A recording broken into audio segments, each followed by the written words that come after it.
وہ آنکھیں موندے اذیت سے بولی تو ملحان نے ایک بار پھر اس کا سر چوما۔ آئی ایم سوری بیوی، ملحان نے دھیمے لہجے میں کہا۔ مجھے آپ کے لفظوں سے زیادہ آپ کی آخری بات سے تکلیف ہوئی تھی۔ منام نے ایک اور شکوہ کیا۔ آئی ایم سوری مائی لو۔ اپنا سابقہ عمل دہرا کر وہ ایک بار پھر معذرت کر رہا تھا۔ آپ نے میری اتنی محنت سے بنائی پینٹنگ توڑ دی۔ منام نے ایک اور شکوہ کیا۔ آئی ایم سوری، مگر اس کا صرف فریم ٹوٹا تھا، اسے میں ٹھیک کروا لوں گا۔ اس نے ایک بار پھر اس کا سر چوم کر کہا۔ آپ کی وجہ سے میں اتنا روئی، اتنا ہرٹ ہوئی۔ اب منام نے اب کی بار اس کے سینے سے سر اٹھا کر کہا۔ یہ یاد ہے، مگر جو اتنا پیار کیا تھا وہ یاد نہیں؟ ملحان نے معنی خیزی سے اس کی بھوری آنکھوں میں جھانک کر کہا تو منام کا چہرہ گلال ہونے لگا۔ جھوٹ، ایسا کچھ نہیں ہوا تھا۔ منام اس کی نظروں سے نروس ہوتی ہکلا گئی۔ یاد دلاؤں پھر؟ وہ اس کی ٹھوری کو محبت سے چھو کر بولا تو وہ تیزی سے اس کی آنکھوں پر ہاتھ رکھ گئی۔ ملحان کے یہ انداز اس کے لیے نئے تھے، تبھی وہ گھبرا رہی تھی، مگر وہ صرف ملحان ہی نہیں، اس کا اینجل بھی تھا جو اسے دیوانوں کی طرح چاہتا تھا۔ مجھے نیند آئی ہے، منام نے بہانہ بنایا۔ مگر مجھے نہیں آئی ہے، اور جب ہسبینڈ کو نیند نہیں آتی تو بیوی کو اس کے ساتھ جاگنا چاہیے، کمپنی دینے کے لیے۔ ملحان کا معنی خیز لہجہ اس کے ہوش اڑائے دے رہا تھا۔ اینجل پلیز، ابھی وہ بولنے ہی لگی تھی جب وہ اس کے منہ سے ایک بار پھر اینجل نام سنتا اسے جملہ مکمل کرنے سے روک گیا۔ اس کی گستاخی پر منام کی آنکھیں پھٹی کی پھٹی رہ گئیں اور ہاتھ اس کے سینے پر ساکت رہ گئے، مگر جھٹپٹائی تو وہ تب جب اس سے سانس لینا دو بار ہوا، جسے محسوس کر کے ملحان خود ہی اس سے الگ ہوا۔ ہم بہت ینگ دادا دادی بنیں گے، ملحان نے اس کے سرخ پڑتے گال کو سہلا کر کہا تو وہ شرم سے نظر چراتی اس کے سینے میں پناہ ڈھونڈنے لگی۔ مجھے معاف کر کے ایک موقع دینے کا بہت شکریہ منام، وعدہ کرتا ہوں کہ جب تک سانسیں ہیں تب تک تمہیں خوش رکھنے کی پوری کوشش کروں گا، لیکن ایک وعدہ مجھے بھی تم سے چاہیے۔ اس کو سامنے کر جا بجا اس کے چہرے کو اپنے لمس سے مہکاتے وہ بولا تو وہ سرخ پڑتی سوالیہ نگاہوں سے اسے دیکھنے لگی۔ جب تک تم زندہ رہو تم میرے نام سے جانی جاؤ گی، میں رہوں یا نہ رہوں تم بس میری ہی رہو گی، اینجل کے انمول، وعدہ کرو؟ ملحان نے کہا تو وہ ایک جھٹکے سے اس سے الگ ہوئی۔ اس کا سر دکھا مگر اسے پرواہ نہیں تھی، اس کے کانوں میں تو المیر کے فقرے گونجنے لگے تھے۔ اس نے بھی تو منام سے کہا تھا کہ وہ ہمیشہ اس کی رہے گی، مگر المیر مر گیا تھا اور اس نے ملحان سے شادی کر لی، اور اب ملحان بھی وہی سب کہہ رہا تھا۔ کیا ہوا منام؟ ملحان نے اس کے چہرے کی اڑی اڑی رنگت دیکھ کر پریشانی سے پوچھا۔ میں نے المیر سے وعدہ کیا تھا کہ میں کبھی کسی اور کو اپنی زندگی میں شامل نہیں کروں گی، ہمیشہ ان کی بیوی رہوں گی۔ میں نے اسے کیا وعدہ کیسے توڑ دیا؟ منام نے روتے ہوئے کہا تو ملحان نے لب بھینچے۔ وہ اب اس دنیا میں نہیں ہے منام، اس کے مرنے کے بعد تم نہ صرف اس کے نکاح سے بلکہ اس سے کیے ہر وعدے سے آزاد ہو چکے ہو، تمہیں پورا حق ہے اپنی زندگی جینے کا۔ تم اس کی بیوی نہیں بلکہ بیوہ تھی جس نے دوسری شادی کی، المیر سے یا اس کے وعدے سے تم آزاد ہو، کیونکہ اسلام میں بھی کہیں یہ نہیں ہے کہ ایک بیوہ پوری زندگی اپنے مرحوم شوہر کے نام پر گزار دے۔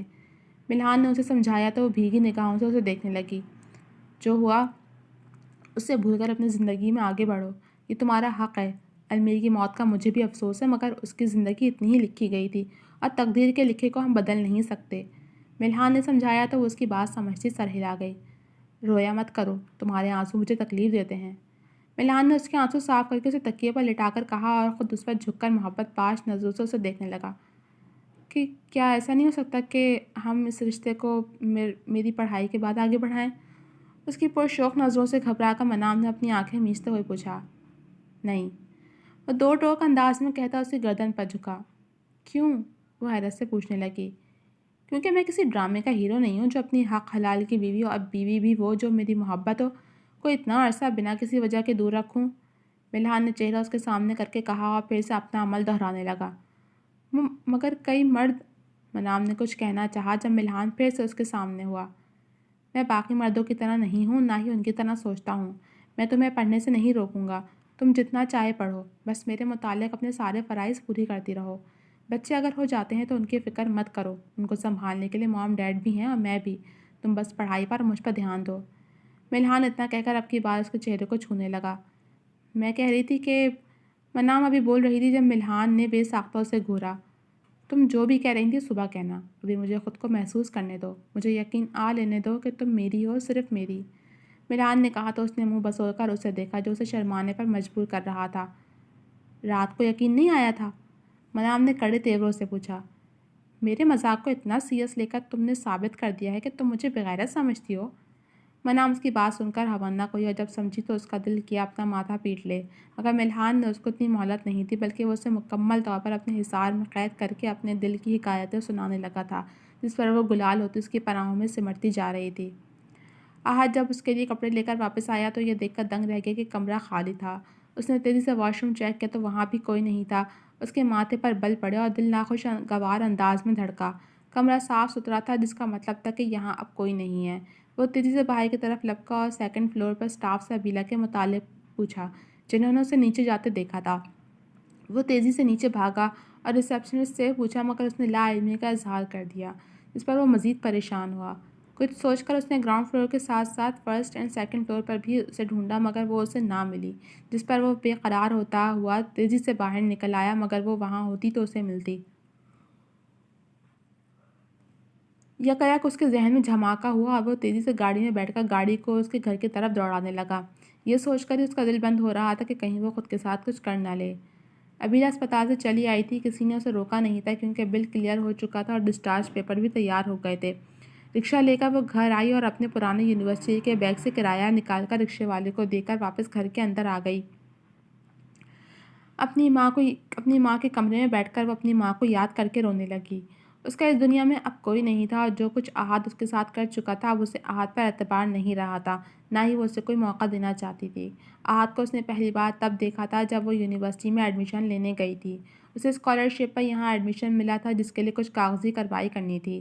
احد کسی لڑکے کے ساتھ کھڑا کوئی بات کرتے ہوئے ہنس رہا تھا اور تب پہلی بار ابیلا اس کی طرف متوجہ ہوئی۔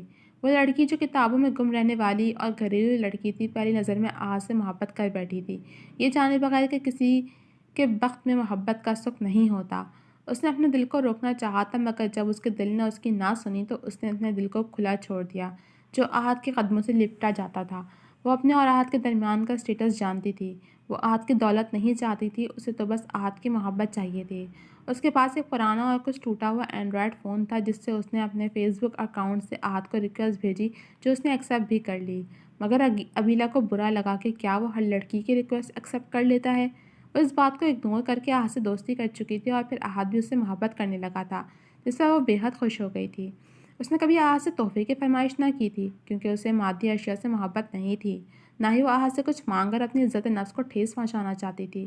اور یوں ان کی بے غرض محبت بڑھتی گئی، مگر اس کا دل تب ٹوٹ کر چکنا چور ہوا جب احد نے کیفے میں اسے نہ پہچان کر اسے ذلیل کر دیا۔ اس دن اس کی امی کا ڈاکٹر کے ہاں چیک اپ تھا۔ انہیں اسپتال سے گھر چھوڑتے اور پھر کیفے میں آتے اسے بہت دیر ہو گئی تھی، مگر وہ تو احد کے لفظوں پر ہی سن رہ گئی تھی، ان لفظوں پر جو احد نے اس سے کہے تھے۔ وہ سوچ بھی نہیں سکتی تھی کہ اس کی محبت کا دم بھرنے والا احد ذاکر یوں اس کی توہین کرے گا۔ اسے تو وہ سب سے الگ لگا تھا، جو اس کی پرواہ کرتا تھا، اسے توجہ دیتا تھا اور سب سے بڑھ کر اس سے محبت کرتا تھا، مگر وہ غلطی پر تھی۔ وہ ایک امیر زادہ تھا اور وہ امیر زادہ بھی حسن پرست تھا۔ اس کے بعد اس نے احد سے امید لگانا چھوڑ دیا اور اسے بھولنے کی کوشش کرنے لگی، مگر احد نے اس کا پیچھا نہ چھوڑا بلکہ مسلسل اس کے پیچھے پڑا رہا۔ پہلے اس کو ذلیل کرتا رہا اور خود ہی اسے دوستی کر گیا، اور اس کے بعد جو کچھ ہوا وہ ابیلا کے لیے سہن کر پانا مشکل تھا، مگر اس نے کیا، لیکن اب اس کی بس ہو گئی تھی۔ یہ اب ابیلا کے لیے ناقابل برداشت تھا۔ وہ اس شخص کے پاس واپس نہیں جانا چاہتی تھی جو اسے کم تر سمجھتا تھا۔ وہ کیسے اس کے ساتھ زندگی گزار لیتی جس کے تلخ الفاظ اس کے کانوں میں ہر وقت گونجتے رہتے تھے، اور اب اس نے سوچ لیا تھا کہ وہ اب سب سے بہت دور چلی جائے گی، جہاں سے چاہ کر بھی احد یا کوئی اور اسے واپس نہیں لا سکتا تھا۔ جی تو جناب، کیسی لگی آپ کو ملحان اینڈ منام اسپیشل خوبصورت سی ایپیسوڈ؟ امید ہے پسند آئی ہوگی۔ کمنٹ سیکشن میں اپنی رائے کا اظہار ضرور کیجیے گا۔ جب ملوں گی آپ سے اگلے ایپیسوڈ کے ساتھ، تب تک کے لیے اجازت دیجیے۔ اللہ حافظ۔